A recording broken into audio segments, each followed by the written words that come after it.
Hello, students of music theory and sight singing. Today we're going to look at music that is not tonal. We've been looking at major and minor keys, but now I'd like to look at music that can also be composed in what is known as modes.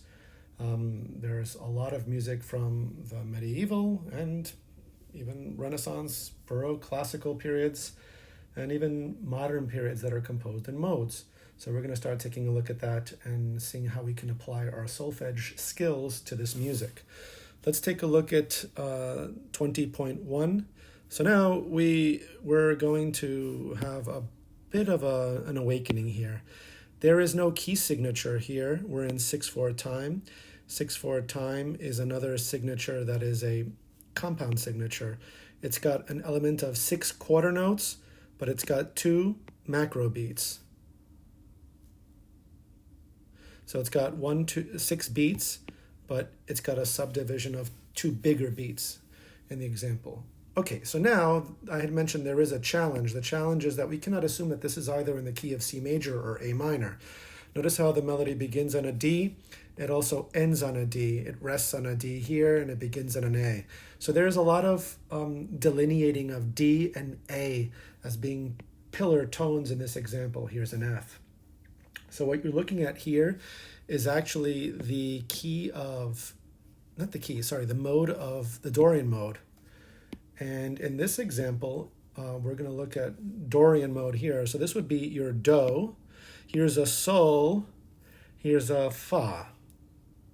This is all what we are familiar with in the Ionian mode or in tonal music.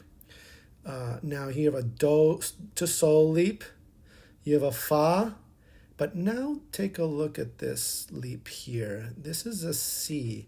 So in the Dorian mode, if you relate it to major, the C would have been sharp if it was D major, but now it's lowered, so it's going to get a solfege syllable te.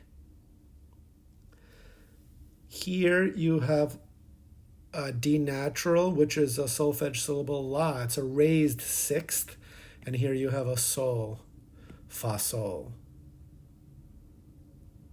Here you have a Me, a lowered third in the key. So as if you were in D minor, this is your Do Me gesture. If it was Do Mi, it'd be an F sharp. Let's explore singing some of this music now with the solfege syllables from moveable Do that we are familiar with.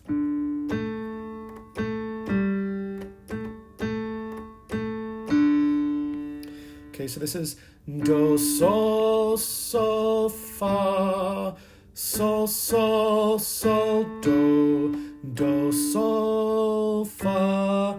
Now, Te, La, Sol. Let's practice this gesture, which is very Dorian in nature.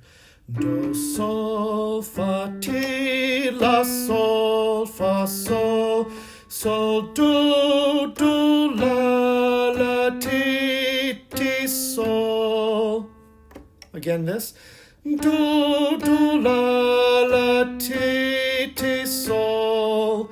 Here's your flat 7 to Sol, and this is an element of Dorian mode. You've got your lowered 7th, you've got your raised 6th, and you have your lowered 3rd. Let's go from the beginning again in the Dorian mode. Do, Sol, Sol, Fa, Sol, Sol, Sol, Do, Do, Sol, Fa, Ti, La, Sol, Fa, Sol, Sol, Do, Do, La, La, Ti, Ti, Sol, Do, Me, Fa, Sol, Fa, Me, Re, Do. That ending. Do, Me, Fa, Sol, Fa, Me, Re. Right? And very natural minor sounding, what you're used to in our natural minor mode. So here is the Dorian mode. And students, I'm eager to hear your work solfeging in the Dorian mode. Remember, raised 6th, La, flat 7, Te, lowered 3rd, Me. And this music is used in a lot of folk music, and it's also used in 20th century music as well, and jazz as well too. Looking forward to hearing your work in the Dorian mode.